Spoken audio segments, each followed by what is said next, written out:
If the product or app you're building is making life easier for people with power, but harder for those on parole or probation, it's not liberation, it's logistics. Let's talk about it. You see, many teams use phrases like tech for liberation and tech for good, and often it's with sincere intent. But when you have vague definitions, the product's default is going to go to the worldview of those who have the most access and going to leave out the community it is supposed to liberate. And that's a problem.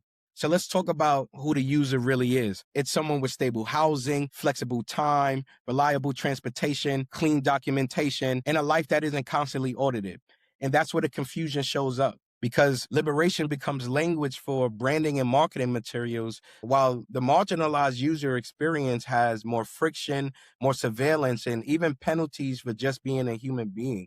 So I think it's time we should clearly define what is tech for liberation or tech for good. So let's talk about what it's not. It's not a category of features. It's actually a design standard, an infrastructure, a set of systems that lead to success. And it leaves us to ask the core question: does this product or app actually give communities back their power? Let's talk about 4 ways that standard changes with design. Number 1, we got to start with the edges and not the averages, because liberation-based tech designs for people with the most constraints. Why? Because they're not the typical user. So if it works for them, then it usually works for everyone else. In practice, that means offline first options, low data modes, plain language interfaces, and workflows that assume interruption. People deal with real life, things like court dates or work schedules, caregiving, device loss, unstable internet. These are real challenges and barriers that our community members are facing. To me, that is not lowering the bar. It's actually respecting the reality. Let's talk about number 2, reduce punishment disguised as process. Many systems claim neutrality while quietly enforcing harm through misreminders that become violations, automated flags that trigger penalties, forms requiring perfect documentation, and support that leads nowhere. Got to put the quotation on the support, right? But liberation tech audits that friction. Who gets delayed? Who gets denied?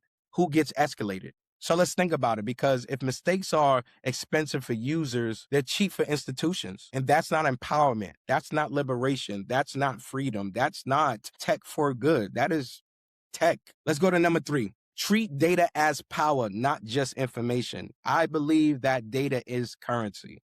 Let me tell you a story. So there's a supermarket, I won't say no names, that's popping up in all the gentrified neighborhoods. And what they're doing is they're using AI to scan everyone's face, your biometrics, and it's uploaded to a server. And exactly what happens to it? What happens to that data? What happens to our information? We don't know. They don't say. They just put up a poster and said, hey, this is happening. And that's a problem. That's more surveillance for our neighborhoods. And that data isn't giving back power to the communities. It's just taking their power away. But back to number 3. When we're thinking about treating data as power and not just information, it shows up in a few ways, right? And some questions that I was just framing is like, what data is being collected? Who controls it? Where can it be used later? Where is it being stored safely? And for people navigating reentry, parole, probation, those are really serious questions because data trails become leverage. In practice, liberation means it can look like data minimization, clear consent, short retention, and strict boundaries on sharing. Not like these big companies that take out data and just resell them. And that's important, right? Because in one context, data could be super helpful, but in the other context, data could be evidence. And that brings me to the last point. We should build dignity into the workflow. This is subtle, but it's also decisive. We should ask, does this product assume irresponsibility or capability? Does it offer choices or only compliance? And does it explain or only punish? You see, in my experience, a useful frame is liberation tech increases the ability to make informed decisions without fear. And this could look like transparent next steps, human escalation. I mean, I like AI, but come on now.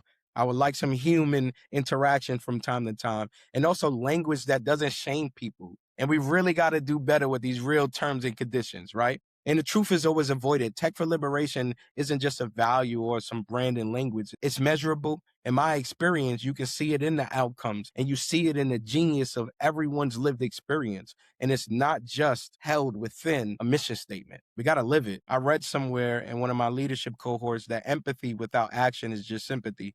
We got to move. We got to live this. Here's the test for everybody. Everybody that's building something, a new solution for the community. If your app smooths the path for people with stability, but adds steps, risk, or exposure for people under supervision, it is not liberation. It is logistics. So tech for good, tech for liberation, whatever you call it, it's about shifting power back into the hands of the user and back into the community.